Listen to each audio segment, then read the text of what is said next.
In yet another bombshell revelation demonstrating how there is one standard for the Clintons and yet another for the rest of us little people, Representative Matt Gaetz revealed email evidence that the investigation into Hillary Clinton's email probe was anything but standard. Emails from FBI Deputy Director Andrew McCabe state the probe was coded HQ Special. That term in and of itself is terminology used to indicate the probe in no way followed standard investigative procedures, likely softening the Bureau's findings. These bombshell revelations concerning just how deeply rooted the corruption is within the Department of Justice and the FBI is truly astounding, and it is becoming more and more clear every day that there is one set of rules for some in Washington and yet another set of rules for the rest of us. Gaetz stated on Fox News America's Newsroom Friday, "We have email evidence from Andrew McCabe indicating that Hillary Clinton was going to get an HQ special, a headquarters special. The Judiciary Committee is engaged in an investigation, particularly as it relates to the handling of the Hillary Clinton email scandal and any potential investigations of the Clinton Foundation and the handling of bribes or other types of improper payments." McCabe met with both the House Oversight and Judiciary Committees in closed-door hearings on Thursday. This is a Fox News alert. FBI Deputy Director Andrew McCabe back on Capitol Hill yesterday in his third closed-door hearing this week. After the House Intel Committee grilled him all day Tuesday, McCabe spent the day before the House Judiciary and Oversight panels being asked about James Comey's handling of the Russia investigation and the probe into Hillary Clinton's emails. Republican Congressman Matt Gaetz of Florida is a member of the Judiciary Committee. Joins me now live. Thank you so much for being here. Thank you. Okay. It's a lot of time spent behind closed doors this week, with presumably more to come. I know you can't tell us about what was being asked and answered in that room, but can you tell us where this is all going to go from here? Well, the Judiciary Committee is engaged in an investigation, particularly as it relates to the handling of the Hillary Clinton email scandal and any potential investigations of the Clinton Foundation in the handling of bribes or other types of improper payments. I can certainly say that my impression after these interviews is that there was extreme pro-Hillary Clinton bias that benefited her in this investigation and that she received special treatment as a consequence of her candidacy for president. That shouldn't happen. The law should apply equally to all Americans, whether they're political candidates or not, and so we need to institute reforms through the Judiciary Committee for more oversight, more transparency, so that this never happens again. I wanted to get your reaction to something. A Democratic Representative Sheila Jackson Lee, who has been in one of these rooms, did step out of the McCabe testimony yesterday to speak to reporters who are, all eager to learn more about the investigation, find out what we can. I want to get your reaction to what she said. Let's listen. This gentleman's potential firing, from my perspective, is a red line in the sand for the president, for the FBI director, the Attorney General, and the Deputy Attorney General. You cannot dismantle a law enforcement officer on political beliefs and political attitudes and political disagreements and political bias. Strong opinion there. What do you think?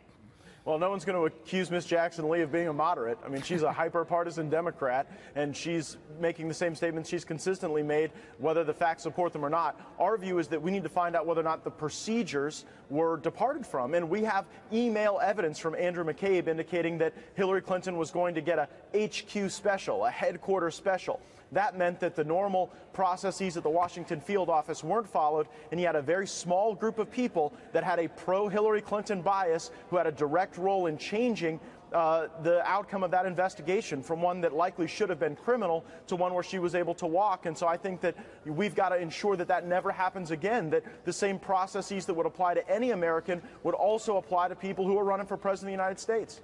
Yeah, I was reading through some of the articles about what's been happening there in Washington. We've been hearing some Republicans have been dissatisfied with some of the responses they are getting. Is that why this is going into the multi-hour No, look, we're not dissatisfied as Republicans. Look, we got an economy that's growing. Illegal immigration has been reduced by more than half. We've got historic tax cuts. If we have a year in 2018 like we had in 2017, we're going to be tired of winning. And so I think that there's a good enthusiasm in our party as it relates to these investigations. We just want to follow the facts. We want to see if we've got the right systems and processes in place for reporting and transparency so that the American people have confidence in the FBI and confidence in the Department of Justice. and we can't have a bunch of political autocrats there trying to undermine the duly elected president of the United States. That's what we're fighting for, rule of law and fair democracy where we get to actually have the president we elected. Okay, last answer real quick. I want to ask you, how long do you think this will go on? Is there going to be a date set? Do you have it in your mind when this will end? My expectation is that within the first quarter of next year, we'll have a dispositive conclusion evidencing absolutely no collusion between the president's campaign and Russia. I think it may take some time beyond that to really ensconce the reforms at the FBI and at the Department of Justice so that we don't have circumstances that leave America vulnerable to this type of a political takeover of these critical institutions. All right, Representative Matt Gaetz, we want to thank you for your time and your insight on this. Happy holidays to you and yours. Happy holidays and Merry Christmas. Gaetz explained a headquarters special was an indication that the normal processes at the Washington field office weren't followed, and he had a very small group of people that had a pro-Hillary Clinton bias, who had a direct role in changing the outcome of that investigation from one that likely should have been criminal, to one where she was able to walk. Gaetz went on to explain the Judiciary Committee is engaged in an investigation, particularly as it relates to the handling of the Hillary Clinton email scandal, and any potential investigations of the Clinton Foundation and the handling of bribes or other types of improper payments. I think we have to ensure that never happens again, that the same processes that would apply to any American would also apply to people who were running for President of the United States. We just want to follow the facts. We want to see if we've got the right systems and processes in place for reporting and transparency, so that the American people have confidence in the FBI and confidence in the Department of Justice. Then there was confirmation from the Wall Street Journal demonstrating that the corruption went all the way to the top. The Obama administration was not only aware of Hillary Clinton's private email server issue, they were in close contact with the Hillary presidential campaign as early as the beginnings of 2015, assisting in damage control. This is from recently disclosed emails from top Obama administration officials as they discussed potential fallout from the former Secretary of State's use of a private email server. Email discussions included requests from the White House Communications Direction to her counterpart at the State Department, to see if it was possible to arrange for Hillary's successor as Secretary of State John Kerry, to avoid any questions during media engagements and press conferences about Hillary's email arrangements. Top State Department officials even went so far as to assure Hillary's attorneys that they had not advised Congress of any wrongdoing on Hillary's part regarding the use of a private email account.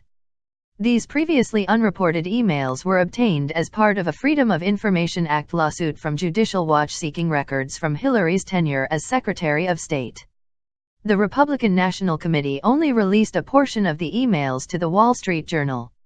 What was in the remaining documents is unclear. The RNC has refused to release any additional emails, stating that it will release only relevant communications between the White House and the State Department. Then there is McCabe himself. His wife, a Democrat, naturally, ran for Virginia Senate and received some funds from groups tied to Virginia Governor Terry McAuliffe. Many have pointed to this as significant bias when those charged to investigate corruption are receiving funds directly from the person most likely to be affected by the outcome of the investigation. In the real world, we call that bribery. Deceased Justice Antonin Scalia rightly noted there is a great risk that the people most eager to join a special prosecutor's staff are those who are burning to take down the person under investigation, and these texts certainly raise that concern to a significant degree, with combined with revelations of political donations and former associations. It is unclear just who decides what is or what is not relevant with respect to these communications, or just what else is being hidden by Hillary's minions. It seems every day we find out more just how much corruption is in Washington.